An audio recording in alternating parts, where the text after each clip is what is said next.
Hello children, welcome to online classes. Today we will discuss important points in electrochemistry.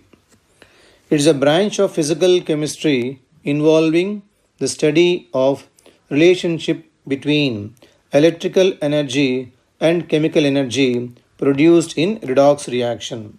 So electrochemistry is a branch of physical chemistry involving the study of relationship between electrical energy and chemical energy produced in redox reactions. Let us see the meaning of electrolysis.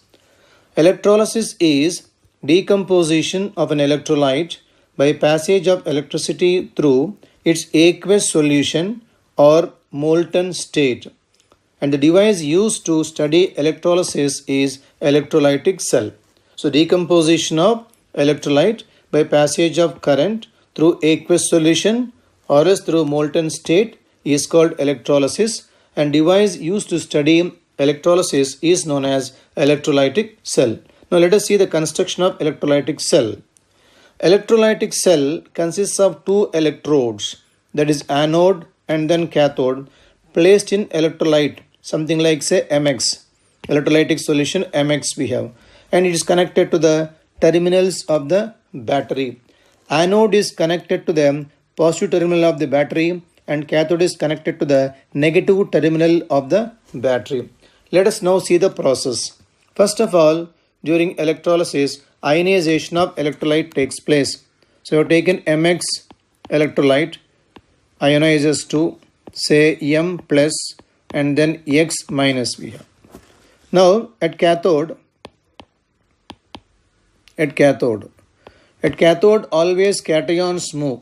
So cations are having positive charge, they move towards negative electrode and cathode is having negative sign. So M plus ions move towards negative electrode, they get reduced. So reduction takes place at cathode, reduces to M. Then coming towards at anode, anions move towards anode. Anions are having negative charge, they move towards electrode having positive charge and anode is positively charged. Therefore, anions move towards anode there. And here at anode, anions undergo oxidation. Nothing but loss of electrons takes place. So electrons are given off at anode. So at cathode, reduction takes place. At anode, oxidation takes place. Once the electrons are given off at anode, they are moving towards cathode through the external circuit. So we can see the flow of electrons right from anode to cathode, that is through external circuit. This is what takes place in electrolytic cell. Next, the laws of electrolysis, Faraday's laws.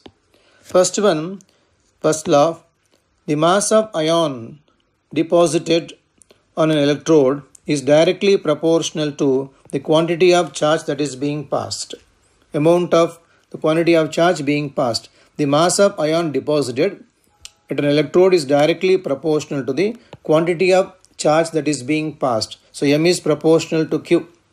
And M is proportional to Q, replacing proportionality constant. M is equal to Z into Q, where Z is called ECE. ECE stands for electrochemical equivalent of the substance. When you take Q is equal to 1, then M becomes equal to Z, or Z becomes equal to M. So therefore, Z can be defined as weight deposited when 1 coulomb of charge is passed. Nothing but charge is passed is called electrochemical equivalent. Therefore, weight deposited when 1 coulomb of charge is passed itself is called electrochemical equivalent. So the units of Z will be, so Z becomes equal to, from the formula, M by Q we have. And then Q is also equal to I into T. Therefore, Z is equal to M by I into T, where I is called current strength, comes in amperes. Therefore, units of Z will be equal to so many gram per ampere per second. So units of Z will be gram per ampere per second. So that is called electrochemical equivalent. It is the amount of substance deposited when 1 coulomb of charge is passed through electrolytic solution. Then comes Faraday's second law. When same quantity of charge is being passed through the solutions of different electrolytes which are connected in series, in series, the masses of ions deposited is directly proportional to their equivalent weights. So, when same quantity of charge is being passed through different electrolytes which are connected in series, then mass deposited is directly proportional to their equivalents. Means M is proportional to capital E, or else we can say that is M1 by M2 must be equal to E1 by E2. As mass of A deposited by mass of B deposited will be equal to in the ratio of their equivalents, that is E of A by E of B. This is possible when same quantity of current is being passed through various electrolytes which are connected in series. W1 by W2 is equal to, or else E1 by E2 we can say. Then the ratio between chemical equivalent and electrochemical equivalent. Chemical equivalent and electrochemical equivalent. Now here the chemical equivalent is described as mass deposited or liberated when 1 Faraday is being passed. This is taken as capital E. So equivalent mass is defined as mass deposited when 1 Faraday of charge is being passed. And EC is defined as mass deposited when 1 coulomb of charge is being passed. So when you pass 1 coulomb, the mass is called ECE. When you pass 1 Faraday, the mass is called capital E grams. Implies that 1 coulomb deposits Z grams. And then 1 Faraday, nothing but 96,500 coulombs, will deposit. If you take it as how much, on cross multiplication the value comes out to be 96,500 into Z is a mass deposited when you are passing 1 Faraday of charge. But by definition, this value must be equal to capital E. Therefore, we can say that Z is equal to capital E by 96,500. Relation between capital E and then Z. See once again, capital E, the chemical equivalent, is defined as mass deposited or liberated when 1 Faraday of charge is being passed. And small z, that is to say, electrochemical equivalent, is defined as mass deposited when you are passing only 1 coulomb of charge. So for 1 coulomb of charge here, we get a mass equal to Z grams. When you pass 1 Faraday, how much you are going to get? Cross multiply. But by definition, the value is equal to E. Therefore, Z must be equal to capital E by 96,500. So therefore, now we can say M is equivalent to E by 96,500 into I into T can be taken as formula for mass deposited, where I is a current strength in amperes, T is a time in seconds we have. This is regarding Faraday's first law and second law together. Then comes meaning of electrolyte, non-electrolyte, strong electrolyte, weak electrolyte. Electrolyte is a substance which conducts electricity in molten state or else in the aqueous state. You can take all acids and bases which can ionize. Will be coming under electrolytes only. Electrolyte is a substance which conducts electricity in molten or aqueous state. So examples are all acids and bases, HCl, HNO3, H2SO4, NaOH, KOH and so on and so forth. Then non-electrolyte. Non-electrolyte is a substance which does not conduct electricity in molten state or else in its aqueous solution. So it does not conduct electricity in its molten state or else in the aqueous state. So you can take urea, glucose, benzene. They will not conduct electricity in aqueous solutions also. They are called non-electrolytes. Then comes strong and then weak electrolytes. Now, strong electrolyte is which can ionize completely in its aqueous solution. Means value of alpha is equal to 1. Means degree of dissociation is equal to 1 for strong electrolytes. Means which can ionize completely. So you can take example of all strong acids, all strong bases and all salts which always ionize completely now. When it comes towards weak electrolytes which undergoes only partial ionization in its aqueous solution. Here alpha is less than 1. So they are not undergoing complete ionization, or they are undergoing only partial ionization. They are said to be weak electrolytes. So examples will be weak acids and weak bases are the examples of weak electrolytes. So acetic acid, Oxalic acid, benzoic acid, formic acid, they are the examples of weak electrolytes. Then molar and equivalent conductance of a solution. Molar conductance is defined as conductance of all ions produced by 1 mole of electrolyte in solution of a given concentration. Molar conductance is the conductance of all ions produced by 1 mole of electrolyte in a solution at a given concentration. And units are so many Siemens meter square per mole. Siemens meter square per mole is a unit of molar conductance. And equivalent conductance means is the conductance of all ions produced by 1 gram equivalent of electrolyte in a solution of given concentration. That is called equivalent conductance. Equivalent conductance is the conductance of all ions produced by 1 gram equivalent of electrolyte in a solution of given concentration. Units are Siemens meter square per equivalent. Siemens meter square per equivalent. Siemens meter square per mole. Siemens meter square per mole is a unit of molar conductance. Siemens meter square per equivalent is a unit of equivalent conductance. Let us see the formulas for those two. Now the molar conductance is given by lambda molar is given by K into K by 1000 into C. Here K is called kappa, that is pronounced as kappa. So kappa by 1000 into C. If kappa is expressed in Siemens per meter, and therefore lambda molar comes in Siemens meter square per mole. If kappa K is expressed in Siemens per meter, then lambda molar comes in Siemens meter square per mole.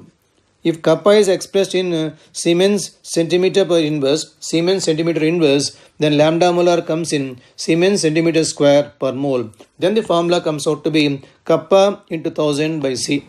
Kappa into 1000 by C, where C is said to be molar concentration, so many moles per liter. Molar concentration is so many moles per liter we have. So lambda molar is given as kappa by 1000 into C. That is, if at all kappa is expressed in Siemens per meter. And the same formula comes out to be K kappa into 1000 by C if kappa comes in Siemens per centimeter. C is same in both the cases. There is a molar concentration, so many moles per liter. Similarly, we can write formula for equivalent conductance also. Now let us see dependence of conductivity and conductance on dilution. Conductivity and conductance on dilution. On dilution, conductivity of a solution decreases, whereas the molar or equivalent conductance will be increasing. On dilution, conductivity is decreasing. On dilution, molar conductance is increasing. Conductance is increasing now. Let us consider a solution. Let us consider a solution of 10 ml having 20 ions in that. There are 20 ions in that.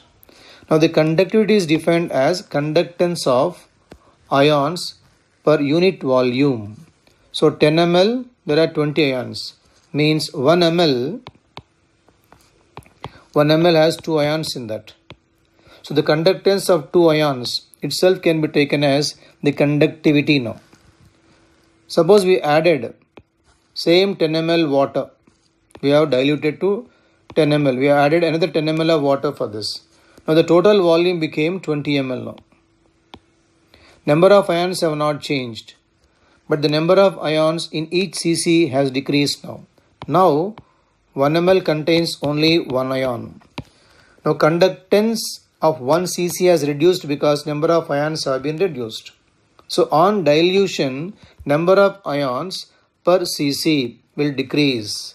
Thereby conductivity gets reduced. When it comes to molar conductance, it is defined as conductance of 1 mole of solute. Defined as 1 mole of solute. So on dilution, ionization increases.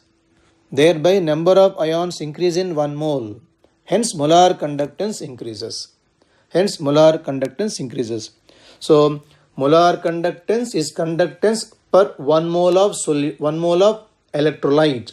So on dilution, number of moles of ions produced will be increasing, thereby molar conductance increases. And conductivity is conductance of 1 cc of solution. On dilution, number of ions per cc will decrease, thereby conductivity gets reduced.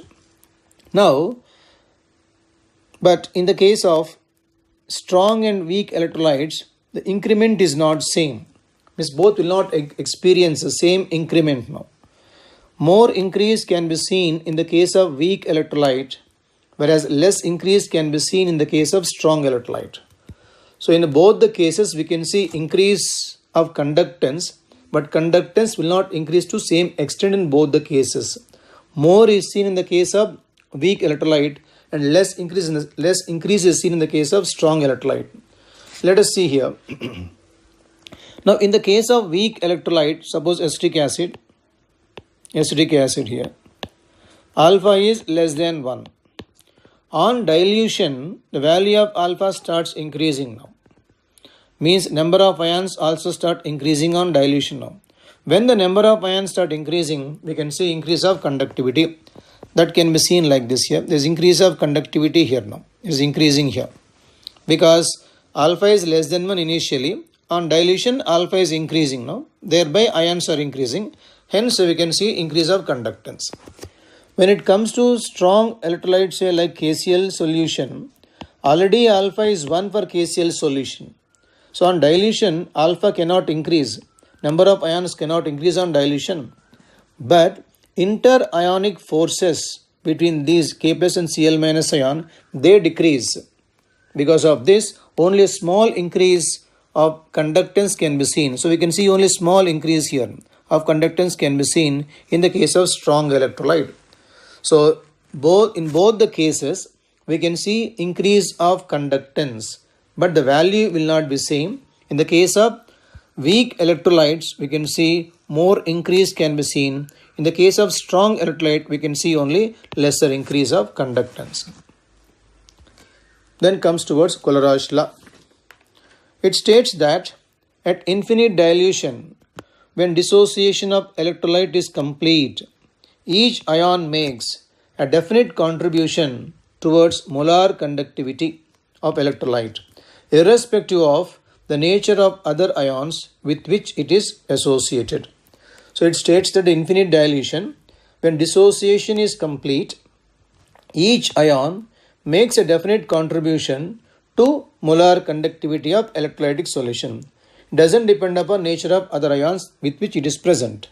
That is, conductance of electrolyte at infinite dilution will be the sum of conductances of all individual ions. The conductance of electrolyte at infinite dilution will be equal to conductance sum of the conductances of all individual ions. So lambda molar for electrolyte is given as lambda naught plus lambda naught minus, these two are nothing but ions conductances. So lambda naught plus lambda naught minus represent limiting molar conductance or ionic conductance of cation as well as anion we have. Let us see the example. Suppose you have, say, molar conductance of NaCl. This will be equal to lambda naught of Na plus, means molar conductance of Na plus ions, plus that of Cl minus ions we have. Suppose, let us take another example like, say, molar conductance of, say, BaCl2 is equal to the conductance of Ba plus 2 ion, plus BaCl2 contains 2 moles of Cl minus ions, so twice lambda naught of Cl minus ions we have. So the conductance of an electrolyte will be equal to sum of the conductances of all ions which are present in the solution. Let us now see the application of Colorage law.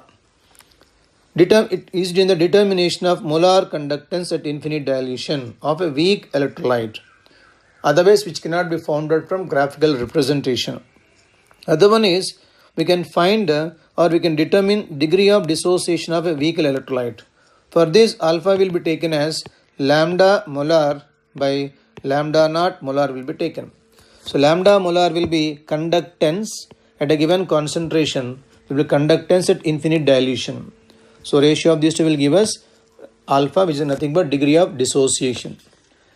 Now comes galvanic cell or voltaic cell, or can be called as electrochemical cell. So a device used to convert chemical energy produced in redox reaction into electrical energy is called galvanic cell. So galvanic cell is a device used to convert chemical energy produced in redox reaction into electrical energy. A redox reaction in voltaic cell consists of two half cell reactions, oxidation half reaction and then reduction half reaction. And a cell contains two half cells. Each one is called oxidation half cell, reduction half cell. Let us see the construction of voltaic cell. The voltaic cell or galvanic cell contains two half cells. One half cell contains, say, zinc electrode placed in zinc sulfate solution. Other contains copper placed in copper sulfate solution.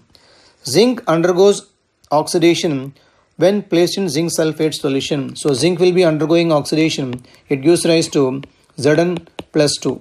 Plus 2 electrons are given. Happens at, say, anode. When it comes to copper electrode here, reduction takes place there. So copper ions plus 2 electrons which are coming from the zinc electrode and will reduce copper ions to copper. Means zinc is undergoing oxidation here. Zinc ions are produced here and electrons are moving towards the copper electrode here. They are entering the electrolyte copper sulfate solution, and copper ions which are there in copper sulfate solution, they are taking the electrons and getting reduced to copper. So in the overall reaction will be zinc plus copper ions, electrons get cancelled here, giving rise to copper plus it is zinc plus 2 ions. This is regarding the electrochemical cell, or else called galvanic cell. Now coming towards important point regarding charges here. Anode is having a negative charge here and cathode is having a positive charge in this case. Now let us see the role played by the salt bridge. In this diagram we can see a salt bridge connects the two half cells now. Let us see the role played by this salt bridge in the galvanic cell. Salt bridge is U-shaped tube containing concentrated solution of inert electrolyte like KCl, KNO3, etc., or a solidified solution of such an electrolyte here in agar-agar or a gelatin substance, semi-solid paste we have. So salt bridge mainly contains concentrated solution of inert electrolyte such as KCl or KNO3, or can be solidified solution of such an electrolyte, that is nothing but KCl and KNO3, in agar-agar or a gelatin. The function of salt bridge is to complete the inner circuit by flow of ions or to maintain electrical neutrality in the solution or half cells so as to avoid liquid junction potential. The main function is to avoid the charge accumulation and maintain electrical neutrality, and finally to prevent liquid junction potential. Let us see the meaning of accumulation of charge there. Now in this half cell, in the oxidation half cell, zinc is becoming zinc ions there. So zinc ions are going into solution, thereby solution is going to get positive charge because of zinc ions which are present in the solution. When it comes to other half of the cell here, the copper ions are getting reduced to copper, thereby sulfate anions are left here. So around this you are going to get negative charge because of the sulfate anions there. So around anode we are going to get a positive charge accumulation here. Around cathode you are going to get a negative charge. Because of the charge accumulation here, current will not flow continuously. Now the salt bridge, the electrolytes which are in the salt bridge, they are preventing charge accumulation and maintaining the electrical neutrality of the solution. Thereby they avoid liquid junction potential. There is a role played by salt bridge. Now let us see the main differences between galvanic cell and electrolytic cell. In galvanic cell, the reaction is spontaneous reaction, whereas in the electrolytic cell, the reaction is non-spontaneous. Means it requires continuous flow of current for the reaction to happen in the case of electrolytic cell. Galvanic cell, anode is negatively charged and cathode is positively charged. Whereas in the case of electrolytic cell, anode is positively charged and cathode is negatively charged. And we can see in the construction of galvanic cell, salt bridge is present. Means it requires a salt bridge or a porous spot requirement is there for construction of galvanic cell. Such kind of arrangement is not required in the case of electrolytic cell. Means we don't require any salt bridge in the case of electrolytic cell. These are only the main differences between these two. Then comes the meaning of electrode potential. It is a potential developed when a metal is in contact with the solution of its own ions. Potential developed when a metal is in contact with the solution of its own ions. Now coming towards meaning of standard electrode potential, when you take 1 molar concentration of solution at 1 atmosphere pressure and 25 degrees Celsius, potential at these conditions itself is called standard electrode potential. Means potential developed at 25 degrees Celsius, 1 atmosphere pressure and in contact with 1 molar solution itself is called standard electrode potential.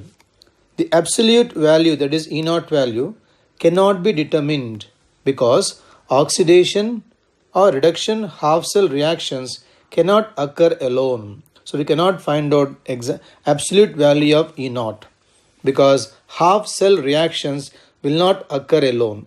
They are always accompanied by two half cell reactions.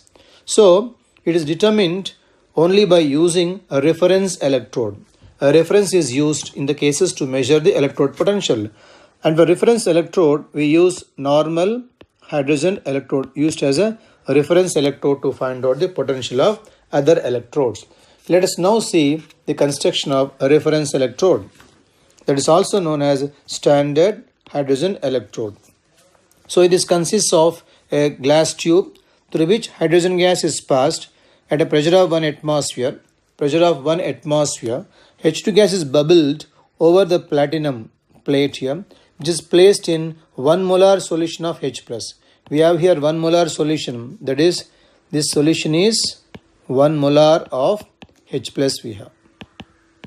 So we are passing H2 gas, 1 atmosphere pressure at 25 degrees Celsius over a platinum plate and which is placed in a solution of 1 molar H+ ions.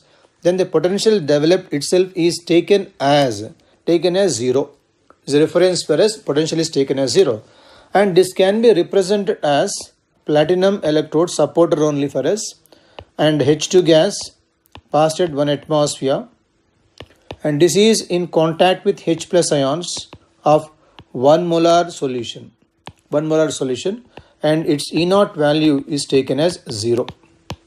This is called standard hydrogen electrode. It is now connected to other electrodes whose potential is to be determined.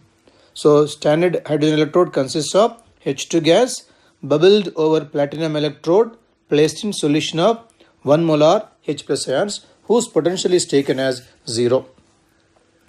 Then comes the representation of hydrogen electrode. So platinum is only a supporter there. H2 gas 1 atmosphere. We have H+ ions of 1 molar solution and potential is taken as 0. This is a representation of standard hydrogen electrode. Then comes electrochemical series or else ECS. So the potential of various electrodes are determined with reference to hydrogen and arranged in the increasing order of electrode potentials.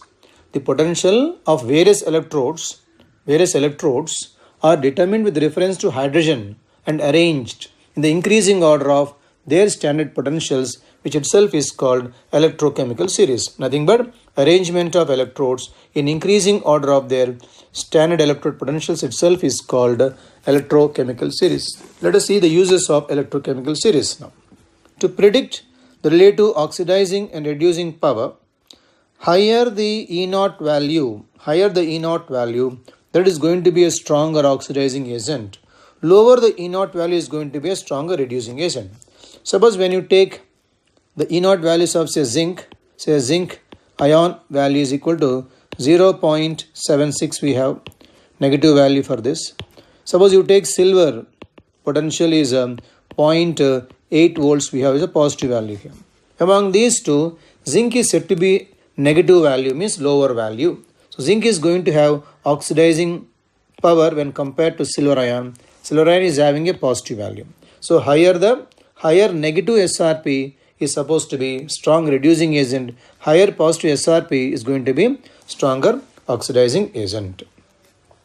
Then to predict whether metal can displace H2 gas from dilute acids.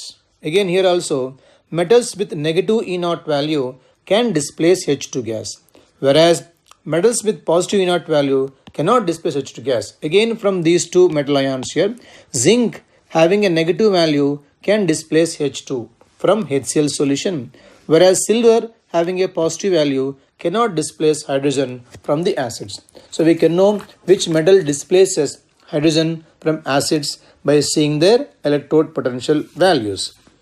Then another application of ECS is also used to calculate standard free energy change of a reaction, and E0 value can be known from the electrode potentials. From that we can find out the delta G0 value. So delta G0 free energy change can be given as minus NF E0.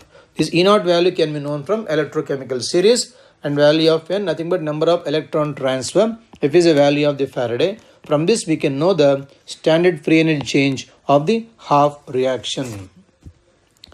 Then comes Nernst equation for electrode potentials and applications of the Nernst equation. The relation between concentration of ions and electrode potential is given by Nernst equation. It is as follows. So E is given as E0 plus 2.303 RT by NF log of M plus N by M. This can be taken as for this reaction, say M plus N aqueous solution plus N electrons giving rise to M. For this reaction we can say is a formula, means E is equal to E0 of this M plus N plus L electrons, and here 2.303 RT by NF. This N stands for number of electrons here, log of M plus N, concentration of these M plus ions, by M, concentration of M, the metal here. And substituting the standard values, say temperature 298 Kelvin, value of Faraday 96,500 here, value of R 8.314, substituting all values, finally we are going to get this entire thing as 0.059 by N into log of M plus N, where M plus N stands for the concentration of the ions in its aqueous solution. So the relation between the concentration of the ions and electrode potential is given by Nernst equation. Let us now see the applications of Nernst equation now. EMF of the half cell can be calculated. So E is equal to E0 of 0.0591 by N into log of M plus N. So once you know the concentration of the ions and its standard value, we can know the potential of the half cell. Potential of the half cell depends upon the standard potential value as well as the concentration of the ions in which it is placed here. So second thing, we can also find out the E0 of the cell. E0 is given as E0 of cathode minus E0 of anode. So E0 of cell is equal to E0 of cathode minus E0 of anode. From these two values we can find out the E0 of cell. Then comes EMF of the cell can be calculated. Again E is equal to E of cathode minus E of anode. Individually these E values can be known again from the previous expression. From those two expressions we can find out the value of E. And finally equilibrium constant can be calculated. E0 is given as 0.059 by N into log K. So therefore value of K can be found out once you know the value of E0. These are the applications of Nernst equation. Then comes products of electrolysis. The products are depending upon nature of electrolyte as well as the nature of electrode used. The products of electrolysis depend upon nature of electrolyte and the nature of electrode used. If electrode is inert in nature, then products depend upon the nature of electrolyte. So for example, when you take copper chloride and with say platinum electrodes, means inert electrodes here. Here first of all ionization takes place. So CuCl2 ionizes to Cu plus 2 and then to Cl minus ions. At cathode, so copper ions, cations move towards cathode. There reduction takes place. Deposition of copper takes place here now. At anode here, anions move towards anode to 2Cl minus gives rise to, that is undergoes oxidation, liberates Cl2 gas plus electrons here now. So when electrode is inert in nature, the products are just depending upon electrolyte which we are using there now. So when electrode is inert, the nature of the products depend upon electrolyte. Suppose if electrode is active in nature, then the nature of the products will be independent of nature of electrolyte used. Nature of the products will be independent of that. Let us take same example but active electrode now.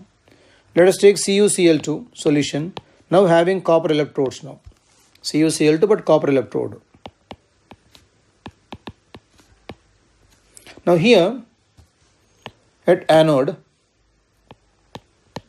when anode is active in nature, always anode itself undergoes oxidation, means copper undergoes oxidation there. That is loss of electrons takes place. At cathode, reaction is same as the previous one. Copper ions start undergoing reduction at cathode. Deposition of copper takes place now. So implies it is independent of the electrolyte which you are using. Only anode always gets oxidized and forms a coating on cathode. It's independent of the nature of electrolyte used. Then batteries or cells. There are two types of batteries mainly. Primary or which can be recharged, dry cell and mercury cell. Secondary cells which are, primary cells which cannot be recharged, Secondary cells are which can be recharged. Recharged cells, example, lead storage battery, NiCad cell, nickel cadmium cell. And fuel cells are those in which electrical energy is produced from the combustion of the fuels. Fuel cells are those in which electrical energy is produced by the combustion of fuel cells. So primary cells, they cannot be recharged. Secondary cells, they can be recharged. Let us see two examples now. So in primary cell, take an example of dry cell. So anode is zinc. The zinc vessel is acting as anode here, and graphite cathode is used. Electrolyte used is manganese MnO2 plus graphite is used with a paste of ammonium chloride and zinc chloride. This is used in the case of primary cell, that is a dry cell. Secondary is a lead storage battery. Anode is lead and cathode lead dioxide we have. Electrolyte used is H2SO4. Let us see now the basic reactions taking place in say one example, say primary cell now. A dry cell we have taken. The dry cell consists of zinc container. The entire vessel, the outer one is zinc container here now. The outer vessel is zinc container. Zinc container itself is acting as anode. And a graphite rod is placed at the center. The graphite rod is placed at the center here. The graphite rod placed at the center of the cylinder is acting as cathode. So graphite rod acts as a cathode here, and the vessel itself is acting as anode. Now, the anode is in contact with the paste of ammonium chloride. If you see the anode here, this outer vessel anode is in contact with the paste made out of ammonium chloride and then zinc chloride. And cathode here, the middle one, cathode here, is surrounded by a paste of manganese dioxide. Here we have a manganese dioxide plus again carbon powder is placed in this. So the graphite rod is surrounded by manganese dioxide and carbon, and a zinc plate or a zinc, we can say the container is along with the ammonium chloride and the zinc chloride we have. Now reactions taking place. So let us take first of all at anode. At anode always oxidation takes place here. So zinc, the vessel itself undergoing oxidation, use Zn plus 2 and electrons here.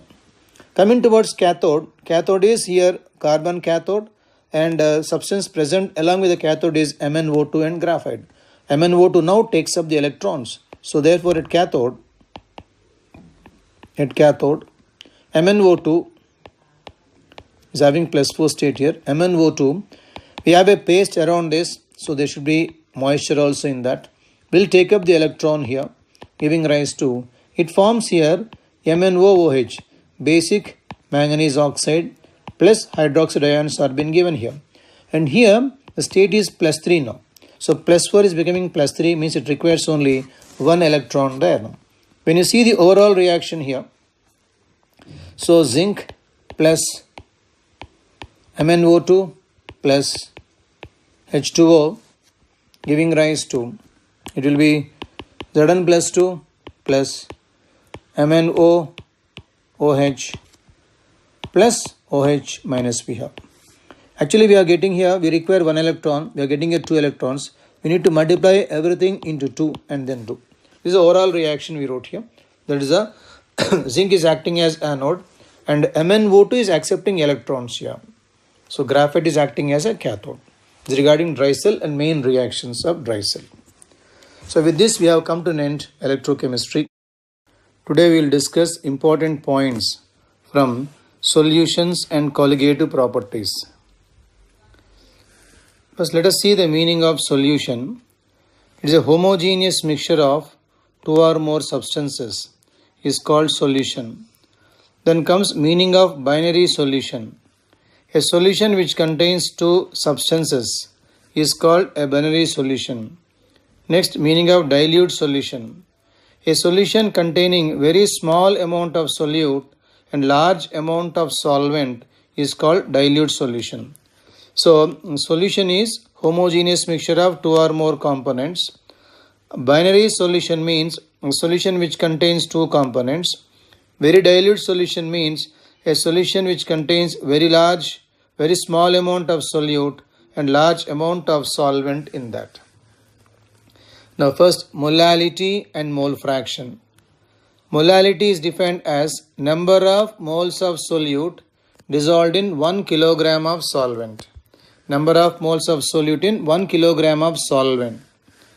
Now if you take W2 as a weight of solute and say M2 as a molar mass of solute, with W2 by M2 we are going to get number of moles of solute. So W2 is the mass of solute, M2 is the molar mass of solute. So this gives rise to number of moles of solute. By W1 is the mass of solvent in grams. So 1000 comes to the top. So molality can be given as mass of solute by molar mass of solute into 1000 by volume of solvent in grams. There is a formula for molality. Then comes meaning of mole fraction. Mole fraction is the ratio of number of moles of a component to total number of moles of all the components of solution. Ratio of number of moles of a component of a solution to total number of moles of all the components of solution. Suppose when you take N2 as number of moles of solute, say in N1 number of moles of solvent, then mole fraction of solute can be taken as N2 by N1 plus N2. Similarly, mole fraction of solvent can be taken as N1 by N1 plus N2. So this is regarding mole fraction. Now comes molality and mole fraction, the properties of those two. Molality and mole fraction do not change on changing temperature because they are not related to volume of solution. Both are having mass and moles only. So therefore, they are not related to volume of solution. Hence, molality as well as mole fraction are independent of temperature. Then comes the vapor pressure of liquid type of solutions. So both the components are liquid states. Now here, the pressure is given by Raoult's law. It states that in a binary solution of 2 liquids, the partial vapor pressure of each component is proportional to mole fraction of that component in the solution. So partial vapor pressure of a component is proportional to mole fraction of that component in solution. Suppose we have 2 components A and then B. The partial pressure of A is proportional to mole fraction of A.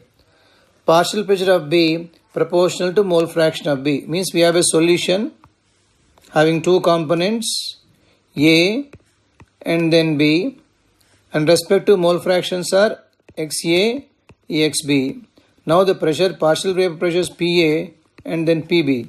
So PA is proportional to mole fraction of the component A, PB proportional to mole fraction of the component B.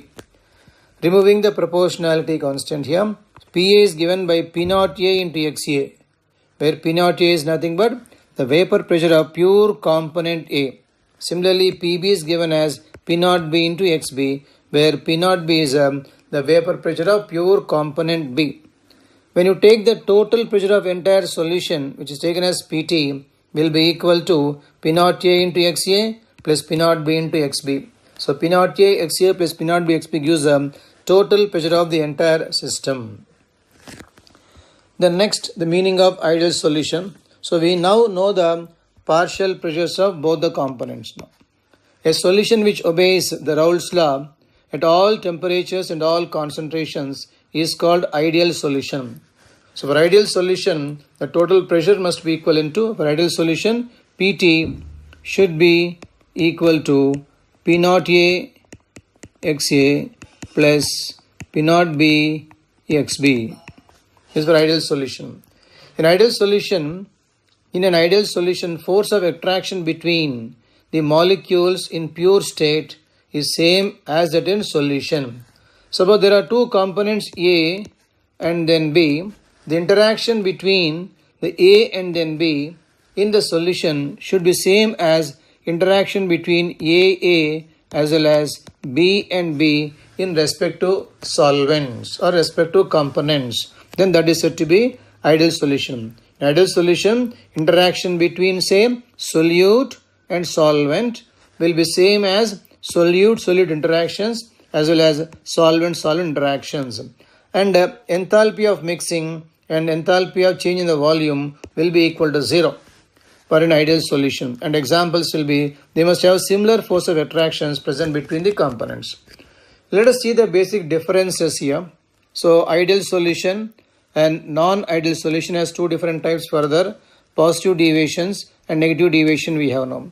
So ideal solution obeys Raoult's law at all conditions now, and non-ideal will not obey Raoult's law. Enthalpy of mixing is equal to 0. Means when you are mixing solute and solvent, suppose A and B are solute and solvent here. So we are mixing A and B here, there cannot be any enthalpy change taking place. So therefore we call it the delta H mixing is 0. In the case of positive deviation solutions, when you are mixing A and then B here, absorption of heat takes place. They are endothermic in nature. So therefore delta H mixing will be more than 0, means positive value, stands for endothermic in nature. When it comes to negative deviation solutions, we are mixing the components A and then B, they start liberating heat now. So they are said to be enthalpy mixing is equal to negative value, they are exothermic in nature. When it comes to the volume of the total mixture, suppose you have 1 liter A and 1 liter B. In the case of ideal solution, you are going to get 2 liters of solution. Means the total volume of the solution will be equal to sum of the volumes of the components which are mixed. In the case of ideal solution, so delta V mixing, there is no change in the volume after mixing the solution. Suppose when you are talking about say positive deviation solution here, the total volume of the solution will be always more than the sum of the component volumes. Means when you mix 1 liter of A and 1 liter of B, you are always going to get more than 2 liters. The volume of solution is going to be more than 2. So change is going to be positive. When it comes to negative deviation solutions here, when you are mixing 1 liter A, 1 liter B, we are going to get a total volume less than 2 liters. Means some volume gets reduced in the case of negative deviation solutions. When it comes to interactions, in the case of ideal solutions, AB interactions means say solid and solid interactions are same as that of AA and then BB interactions. When it comes to positive deviation solutions here, AB interactions means solute solid interactions are weaker than that of solute-solute and solvent-solvent interactions. Means in solution they have a weaker interactions now. When it comes to negative deviation solutions there, the A and B interactions are stronger when compared to that of interactions of AA and then BB. Means in solution, they are more attracted towards each other. Thereby, they will not vaporize much. Hence, the total vapor pressure is going to be less than that obtained from Raoult's law. When it comes to examples here we need to see that the same force of interactions must be there between the components. Such will be the examples of ideal solution. When you take a positive deviation solutions, they must be having lesser interactions between the solid and solvent. Negative means they must be having more interaction between solid and solvent. That way we need to select the examples now. This is regarding differences between ideal solutions and then non-ideal solutions. Next one, meaning of azeotropic mixtures. Azeotropic mixture is a liquid mixture which on boiling gives vapors having same composition as that of liquid mixture. Means the composition of the vapor and the composition of the liquid mixture remains same. Then that is said to be azeotropic mixture. And azeotropic mixtures cannot be separated by fractional distillation. They must be done by different methods. This is regarding meaning of azeotropic mixtures. Excuse me. Then comes colligative properties. These are the properties which depend on number of solute particles in a given solvent, but irrespective of nature of solute particles. So solute particles nature will not decide colligative property. Solute particle number only decides the colligative property. So property which depends upon the number, not upon the nature itself is called colligative property. And we come across 4 colligative properties. One is relative lowering of vapor pressure, elevation of boiling point, depression in freezing point, and osmotic pressure. Relative lowering of vapor pressure, elevation of boiling point, depression in freezing point, and then osmotic pressure. We have altogether 4 colligative properties are there. Let us take the first one regarding relative lowering of vapor pressure. Let us see the meaning of vapor pressure first. It is a pressure exerted by the vapor of liquid when the vapor is in equilibrium with the liquid. So we have a pressure above that itself is called vapor pressure. Pressure exerted by the vapor of liquid when vapor is in equilibrium with the liquid. And the vapor pressure increases on increasing temperature. Because when we increase the temperature, more vaporization takes place, and so we get more vapor and creates more vapor pressure. Therefore, the vapor pressure increases on increasing temperature. But when you add a non-volatile solute to a solution, the vapor pressure of solvent gets reduced. When a non-volatile solute is added, then we can see the decreasing in the vapor pressure. The decrease in the vapor pressure, which is nothing but P0 minus P, itself is called lowering of vapor pressure. We can take P0 as the vapor pressure of pure solvent and P as that of solution. The solution is going to have lesser pressure when compared to pure solvent. The decrease itself is known as lowering of vapor pressure. Then comes meaning of relative lowering, nothing but ratio. Ratio of lowering of vapor pressure to that of pure pressure itself is called relative lowering. So P0 minus P, the P0 is defined as relative lowering of vapor pressure. This is regarding the vapor pressure. Then comes Raoult's law, relative lowering of vapor pressure. Raoult's law, it states that relative lowering of vapor pressure of a solution of a non-volatile solute in a solvent is equal to mole fraction of the solute in solution. Raoult's law states that relative lowering of vapor pressure of a solution of non-volatile solute in a solvent is equal to mole fraction of the solute in the solution. Means P0 minus P by P0 is nothing but relative lowering of vapor pressure, which is equal to P0 minus P by P0 we have is equal to mole fraction of solute, which can be taken as N2 by N1 plus N2. This is regarding relative lowering of vapor pressure. Let us see the conditions now where it can be applied. The law is applicable only in the case of solute should be non-volatile. Otherwise, lowering of vapor pressure will not take place. It should be very much dilute to ignore the number of moles of solute in denominator. So means for a dilute solution, N1 plus N2 can be nearly taken as N1 because we have very small amount of number of moles of solute. We have a larger amount of number of moles of solvent. So in denominator we can ignore number of moles of solute there now. So here, so P naught minus P by P naught is equal to N2 is taken as number of moles of solute. N1 is taken as number of moles of solvent here. So N1 is solvent moles and N2 is taken as solute moles. So N1 plus N2 is taken as N1 because solvent will be always more when compared to solute in the dilute solutions. And relative lowering of the vapor pressure is determined experimentally by Ostwald-Walker method. By Ostwald-Walker method, relative lowering of vapor pressure is determined. Then comes second property, elevation of the boiling point symbolized as delta Tb. When a non-volatile solid is added, just now we have seen that its vapor pressure decreases. When you are adding a non-volatile solid, the vapor pressure of solution decreases. Therefore, a solution must be heated to high temperature so that its vapor pressure becomes equal to atmospheric pressure.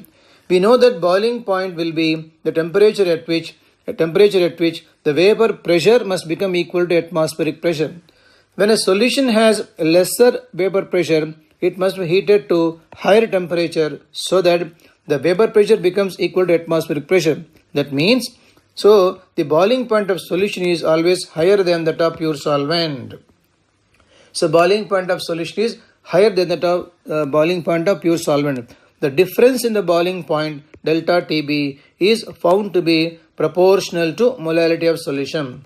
Difference in the boiling point delta Tb is found to be proportional to the molality of solution. Now, if T naught is a boiling point of pure solvent and T is the boiling point of solution, so T minus T naught will be equal to delta Tb, which is called elevation of the boiling point, is proportional to molality.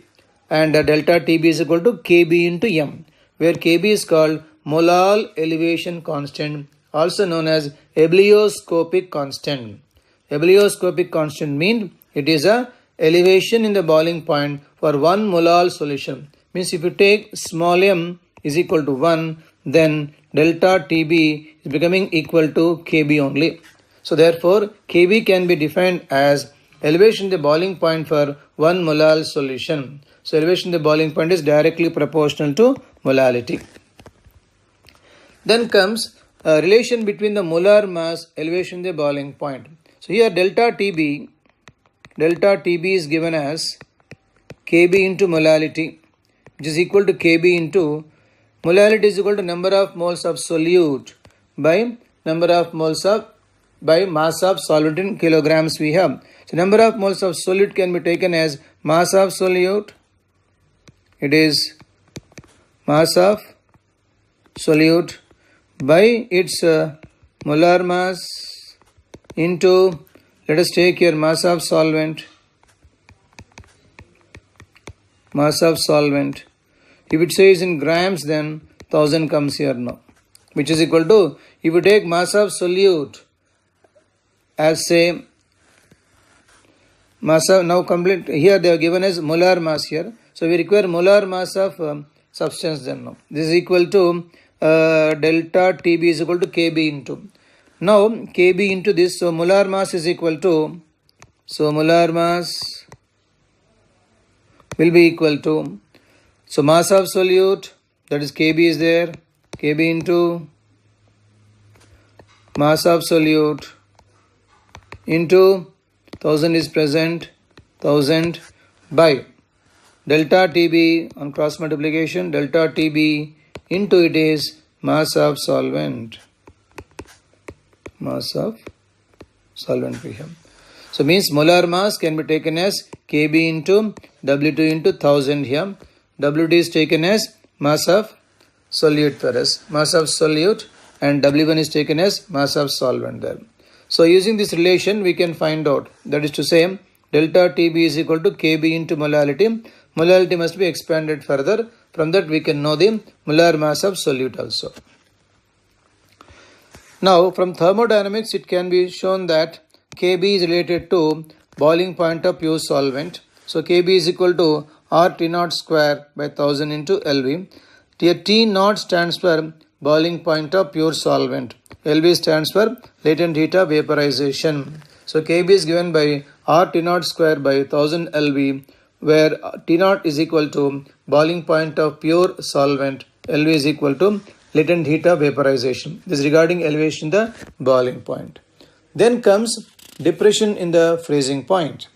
The freezing point of a solution is always found to be lower than that of pure solvent. Freezing point of a solution is found to be lower than that of pure solvent. The difference in the freezing point delta Tf is found to be proportional to molality in this case. Now, difference in the freezing point delta Tf is found to be proportional to molality.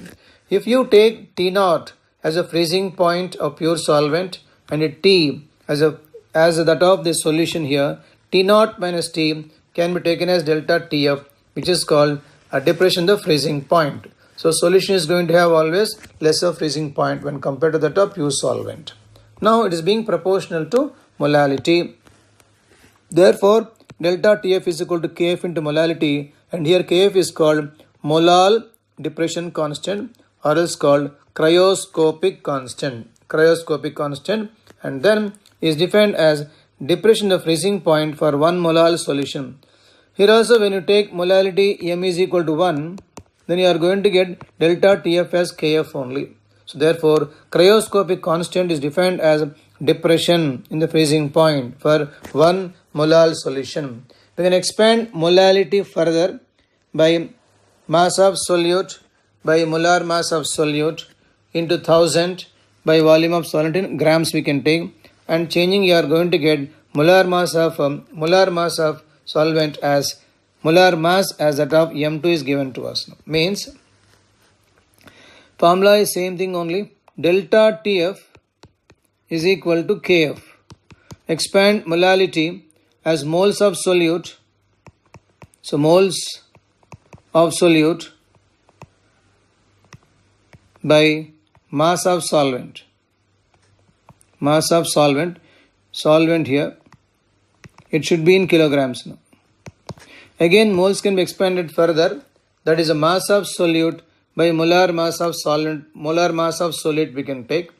That way we are going to get the molar mass of solute now. Molar mass of solute is equal to M2. Not molar mass of solid, it's molar mass of solute we have. This is solute molar mass. Then continuation. From thermodynamics, it can be shown that Kf is related to the freezing point of solvent. So Kf is given as RT naught square 1000 Lf, where T naught itself is called freezing point of solvent. Lf is called latent heat of fusion per gram. This is regarding freezing point depression.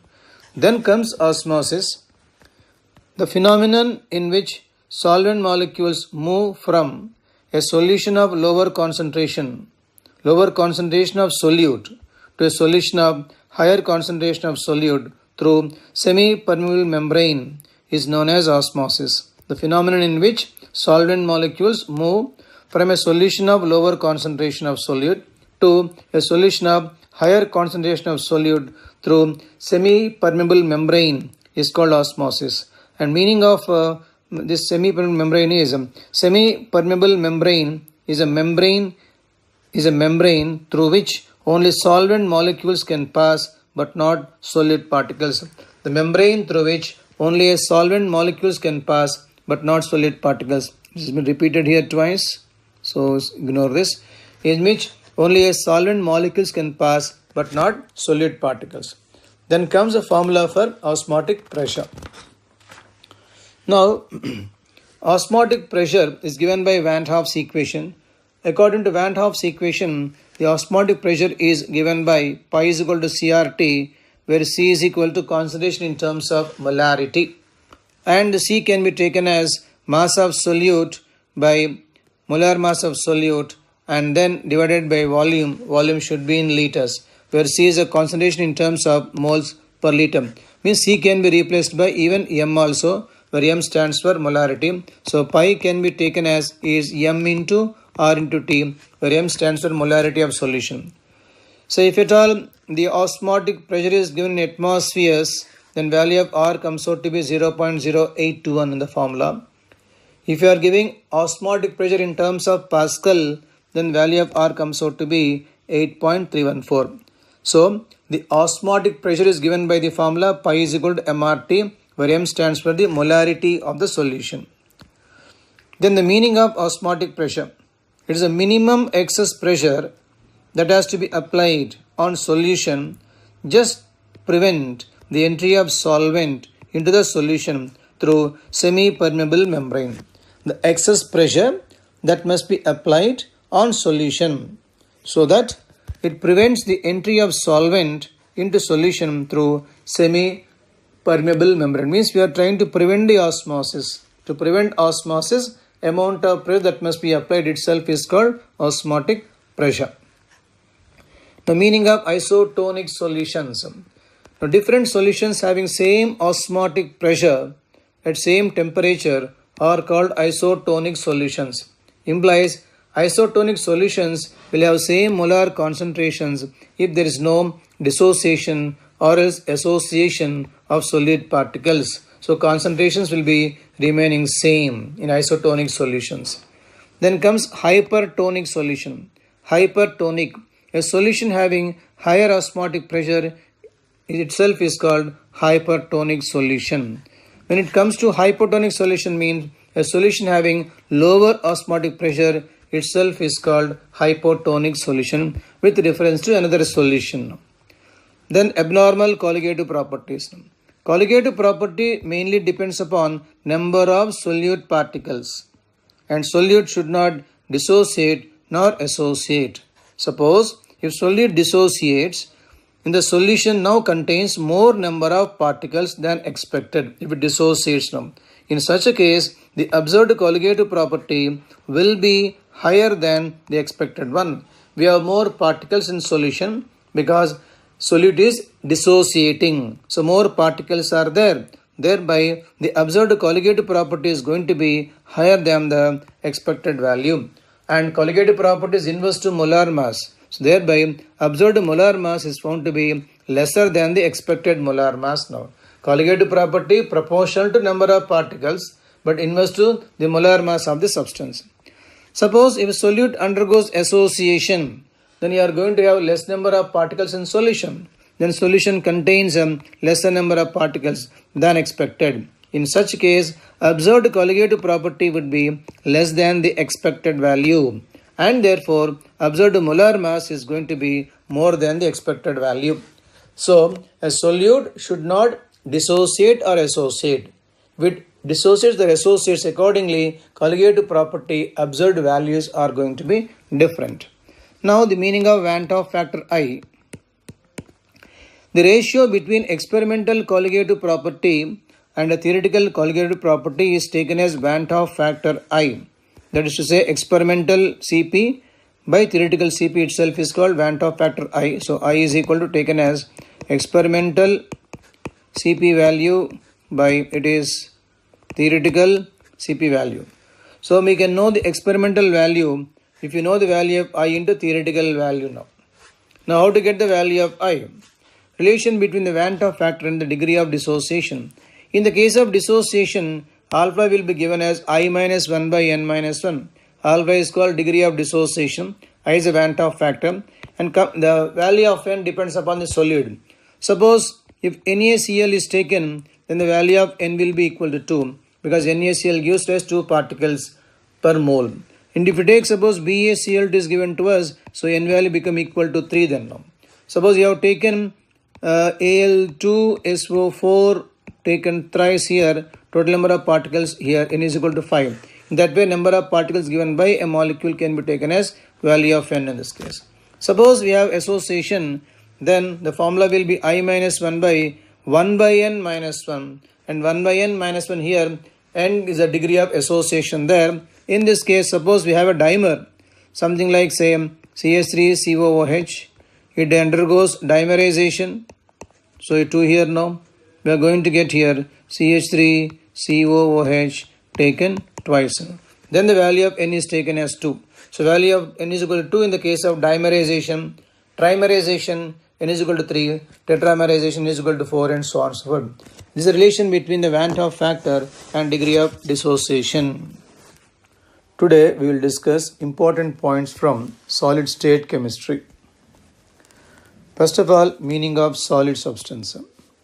Substances having definite size and shape are called solids, and solids are classified into two different categories. First one is crystalline solid, other one is called amorphous solid. When it comes to crystalline solid, they have regular arrangement of particles. Due to this, they have definite geometry. When it comes to amorphous solids, they do not have regular arrangement of particles. Therefore, they do not have regular geometry or shape. And the properties are said to be anisotropic in the case of crystalline solids.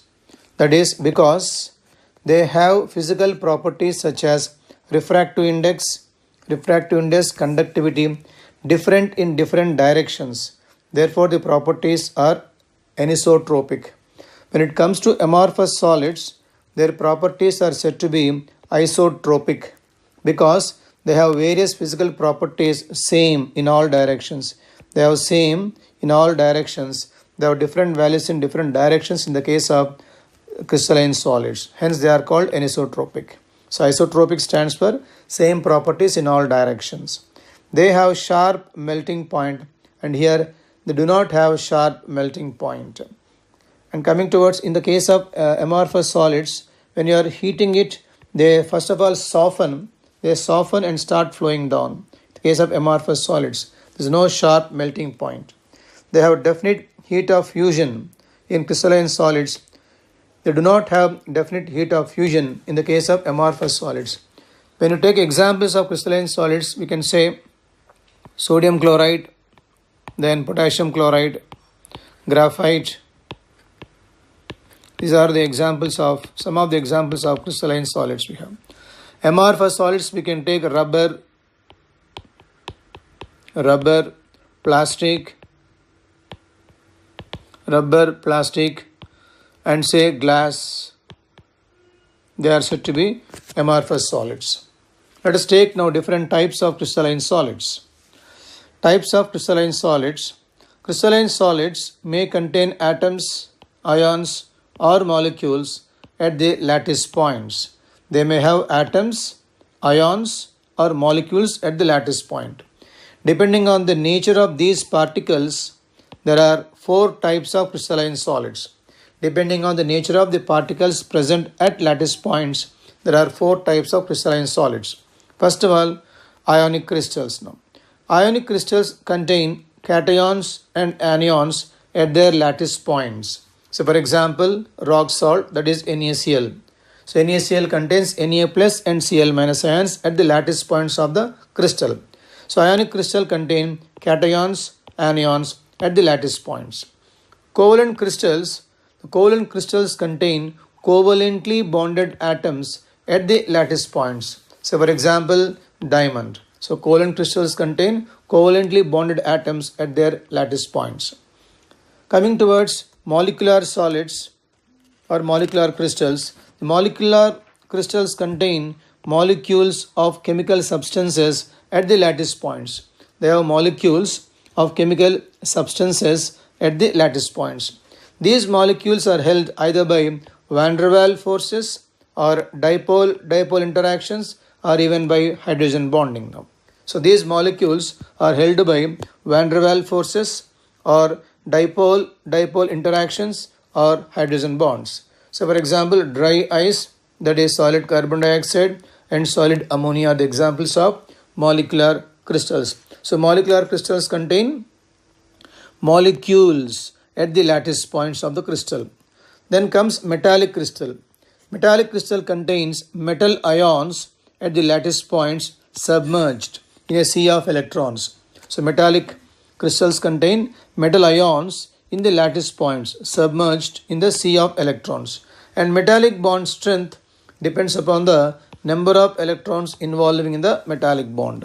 Metallic bond strength depends on number of electrons involving in the metallic bond. So metals such as copper, zinc, silver, etc. have metallic crystals. Then comes meaning of space lattice, unit cell, and then lattice points. Space lattice, unit cell, and lattice point. Space lattice means a regular arrangement of lattice points in 3 dimensions. So when you take this one, we have a regular arrangement of points are there in 3 dimensions now.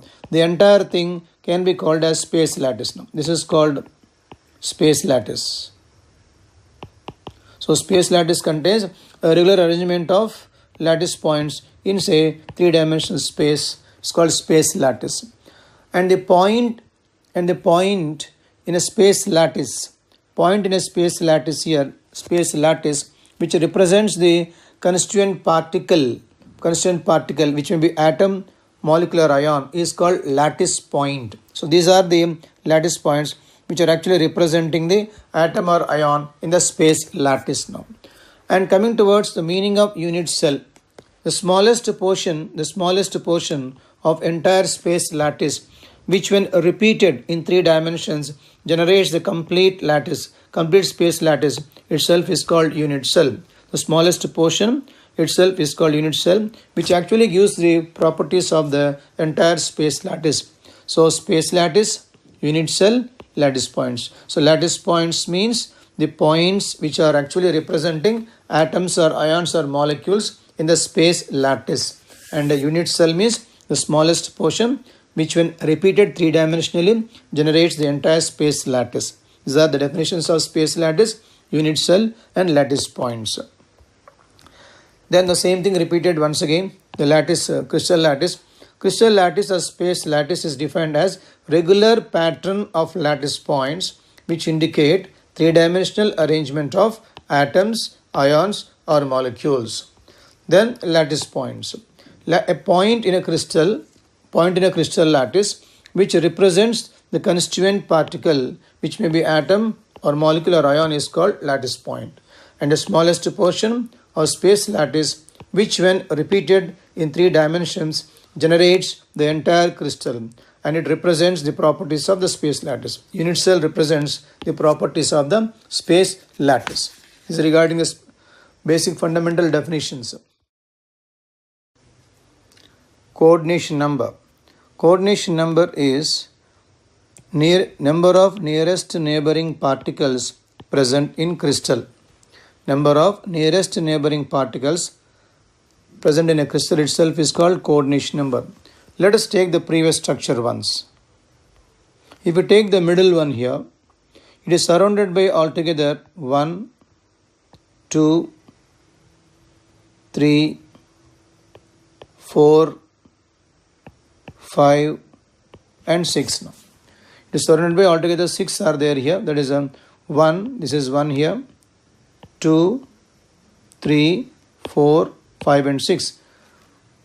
Therefore, in a simple cube, the coordination number will be 6.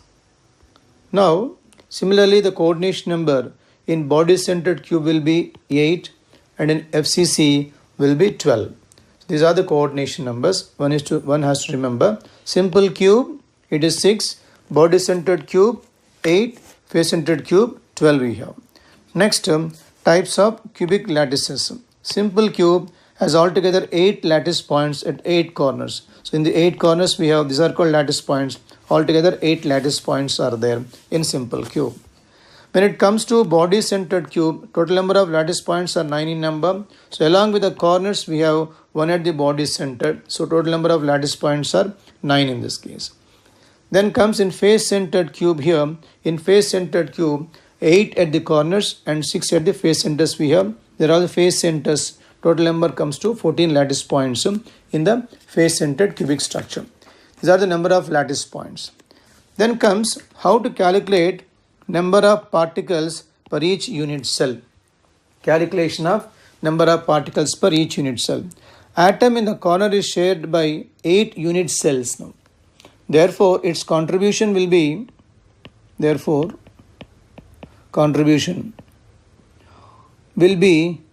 1/8 towards the unit cell. So atom in the corner is shared by 8 unit cells. Therefore, contribution will be 1/8 now. Atom in the face is shared by 2 unit cells. Therefore, the contribution comes to only half towards the unit cell then now. And the edge is shared by 4 unit cells. Therefore, contribution will be 1/4 in the case of edge atom. Finally, atom at the center is shared by only 1 unit cell. So, the contribution comes out to be 1. So, using the contributions here, we can now calculate number of particles per each unit cell. Now, let us see the calculation part. Unit cell. We have taken simple cube. Simple cube contains only atoms in the corner. So 8 corners into 1/8 we have. There are no atoms in the face or else center. Totally it comes to be 1. So simple cube contains only 1 atom altogether. In face centers, we have atoms at the corner as well as face also. 8 corners, 1/8, 6 faces, 1/2. Totally value comes to 4 then now. Body centered one, we have atoms at the corner as well as the center of the cube. So therefore 8 corners, 1/8, no face center atom here, and body center 1 we have, atom comes to altogether 2. End centers, again corners and 2 opposite faces we have, the value comes out to be 2. So in this way we can calculate number of atoms per unit cell. So one has to know the contribution made by each particle towards the unit cell. Then, now the relation between the edge length and the radius of the atom in a given unit cell. When you take a simple cube, if you take only one face of the cube here, atoms will be present along the edge. So this is edge here, this will be radius r and then r. Implies edge length will be equal to 2r in the case of simple cube. In the case of simple cube, edge length will be equal to a, which is equal to 2r. When it comes to face-centered cubic structure, here along the face diagonal, atoms will be touching each other. So one atom here, one more here, one more here now. So therefore here 4r, this is r here, this is 2r, another r we have. So the a root 2 is a face diagonal, a root 2 will be equal to 4r in the case of FCC structure. That way we can find out even for BCC also. Their body diagonal, along body diagonal, atoms touch each other. Therefore, a root 3 will be equal to 4r now. So, simple cube, a is equal to 2r, face centered cube, a root 2 is equal to 4r, and body centered cube, atoms are touching along body diagonal, and body diagonal is equal to a root 3, and a root 3 is equal to 4r in the case of body centered cube. Then, packing efficiency. Packing efficiency is defined as the ratio of volume of the spheres in the unit cell to the volume of the unit cell. Ratio of the volume of the spheres in unit cell to volume of the unit cell. So volume of all atoms in the unit cell by volume of the unit cell. So for example, when you take simple cube, if you take say simple cube now, simple cube has only one atom.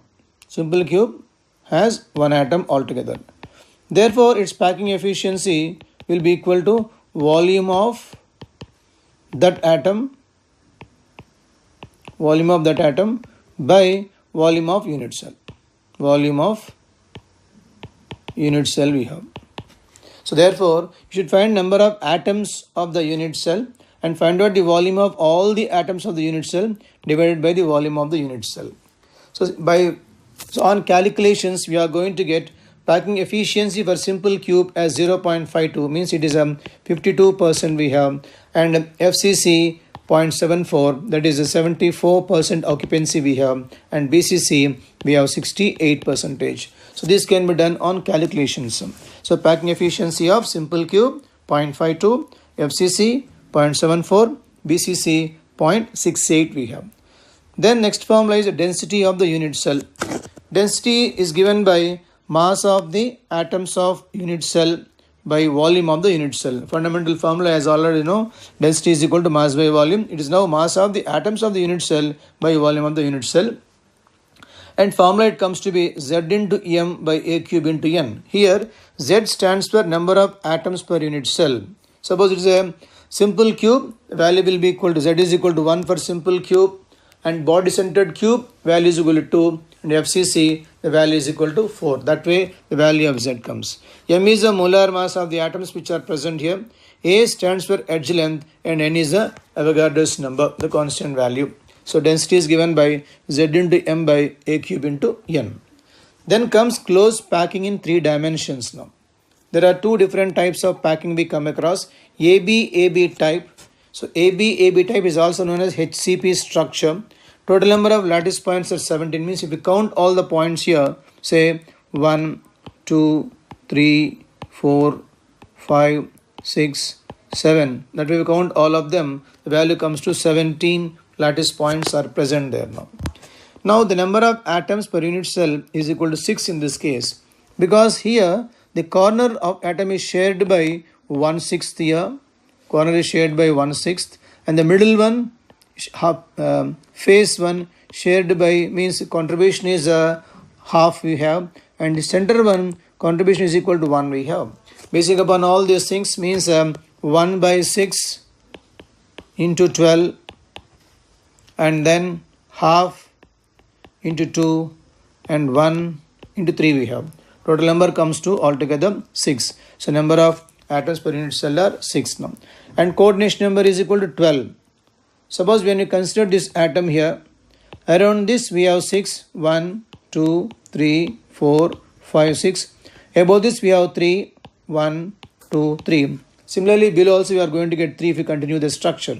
Means therefore 6 in that plane and 3 above and 3 below we have. Total number is equal to 12 we have. So HCP structure, total coordination number is equal to 12 and packing efficiency is 74. So AB type is called HCP, lattice points 17, number of atoms 6, coordination number 12 and 75% is the packing efficiency we have.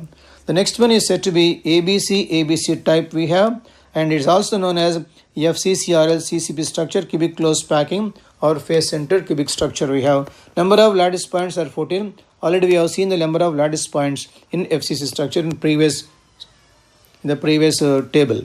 Now number of atoms per unit cell also we have seen as 4. Coordination number is 12 and same as that of we have packing efficiency same as that of AB type here. The coordination number 12 you can understand here. If you consider say this atom here in this one, in the plane, along with the plane there are 6 atoms here and 3 are here and 3 are here. Therefore this atom is surrounded by altogether 12. So coordination number is once again 12 in this case. Both have same coordination numbers. So therefore both have same packing efficiencies also. AB type of crystal structure you have.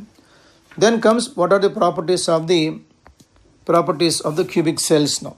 It's actually a summary of all the previous things which you have seen till now. Simple cube, 8 lattice points, number of atoms are 1, coordination number 6 and A is equal to 2R we have seen packing efficiency as 0.52. Body centered cube, lattice points that is 9 we have, means 8 plus 1, 8 corner, 1 in the body center, number of atoms are 2 altogether, coordination number 8. And A root 3 is equal to 4R because along body diagonal atoms are touching each other and 0.68 here. And FCC structure, lattice points are 14 here, number of atoms are 4, coordination number is 12 here, and here atoms touch along the face diagonal, therefore A root 3 is equal to 4R and packing efficiency is equal to 0.74 we have. Then comes different types of voids we have. 2 types of voids we come across here. Tetrahedral void and octahedral void. Tetrahedral void is the vacant space formed by 4 spheres. Itself is called tetrahedral void, and number of tetrahedral voids will be equal to twice the number of atoms or spheres in the crystal. Octahedral void means the vacant space formed by 6 spheres is called octahedral void. Number of octahedral voids is equal to number of atoms in the crystal. Now when you take the ratio of the atoms to voids, say ratio of atoms, say to voids, atoms to voids, the ratio will be say 1:2 we have. Means here number of atoms,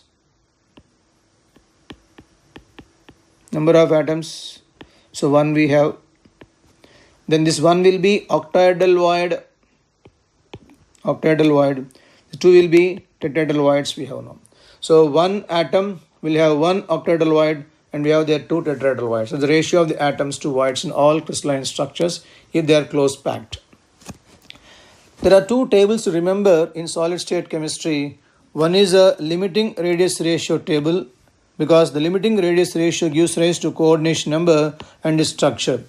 And the meaning of limiting radius ratio is nothing but the ratio of the radius of cation to that of radius of anion. This ratio itself gives rise to the coordination number and its structure. If the radius ratio is between say 0.155 to 0.225, coordination number will be 3. It comes under triangular planar structure. If it is between 0.225 to 0.414, coordination number is 4. Structure will be tetrahedral structure.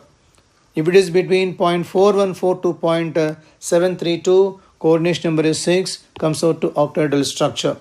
And if it is 0.732 to 1, coordination number is 8, comes out to be cubic structure. So we need to remember the ratios, coordination numbers followed by the respective structures we have. Then comes one more table to remember, that is to say Bravais lattice structures now. Now the crystal Bravais lattice structures, there are 7 basic crystal systems which can be categorized into 14 crystal systems we have, and they are called Bravais lattices. Let us take the dimensions of these Bravais lattices. The cubic one, all 3 will be equal axial distances, A is equal to B is equal to C we have. In cubic structure, all angles are also equal, alpha is equal to beta is equal to gamma, and each angle is equal to 90 degrees we have now. Tetragonal structure, one of the lengths will be different, means A is equal to B, not equal to C we have, but again all angles will be equal to 90 degrees we have in the case of tetragonal also now.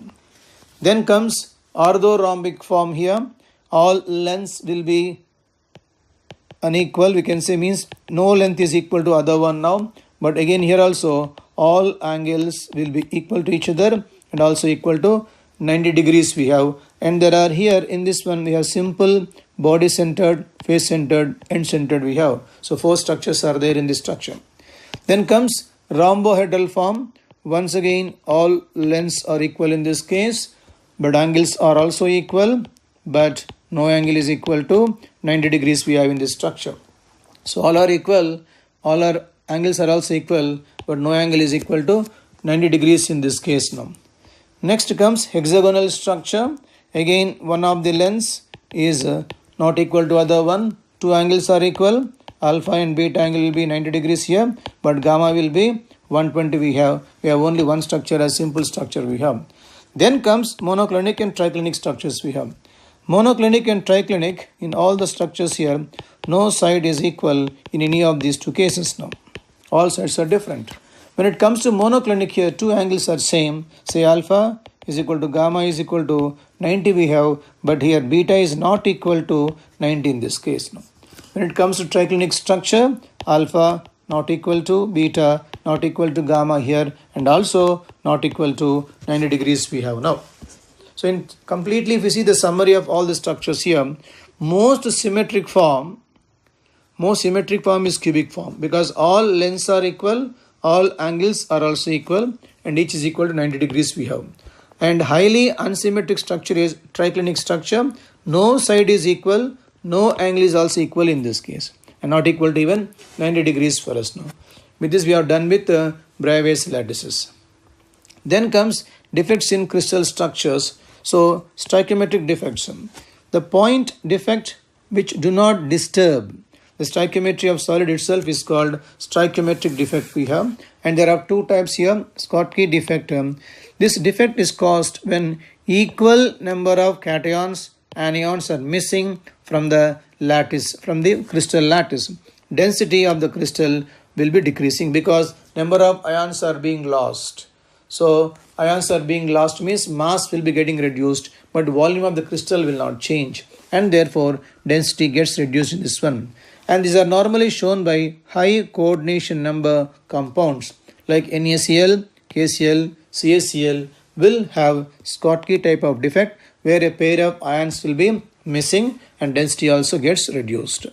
Next is a Frenkel type of defect here. This defect is caused when an anion when an ion, normally it will be cation because of smaller size, when an ion is missing from its lattice point but present in the interstices of the crystal. It is present somewhere in the structure but not in its point. That type is said to be Frenkel defect here. Density will not change because the atom is present, not missing altogether. No. It is shown by low coordination number compounds like zinc sulfide, silver chloride, silver bromide, silver iodide we have. But we need to remember one point here, AGBR shows both the defects, both the Frenkel as well as Scott type of defects.